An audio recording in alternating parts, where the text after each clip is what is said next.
E un pugno allo stomaco e altro non potrebbe essere la chiatta con 101 bare che attraversa Venezia sino all'Arsenale, una modalità shock scelta dalla Will Veneto per sensibilizzare ancora una volta la sicurezza sul lavoro.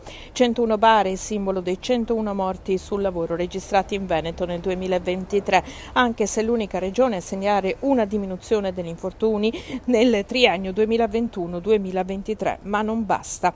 Pronti a trovare un accordo con gli industriali, a dirlo a Venezia il segretario generale della Will Pierpaolo Bombardieri, indifferenza, assuefazione e rassegnazione, più grandi nemici della sicurezza per il segretario veneto Roberto Toigo.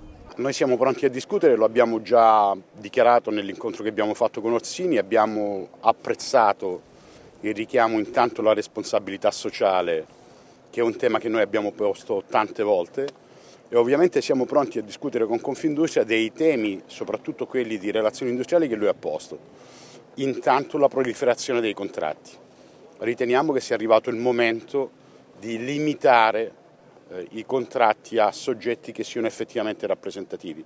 Ecco perché noi abbiamo chiesto a Confindustria e al Governo di discutere della limitazione, della semplificazione degli impianti contrattuali, perché riteniamo che chi lavora nello stesso settore e svolge le stesse funzioni non possa essere trattato in modo economico diverso a seconda se le associazioni datoriali sono diverse. Una manifestazione forte per un problema gravissimo. Qui ci sono alle nostre spalle 101 bare che sono i morti del Veneto nell'anno 2023.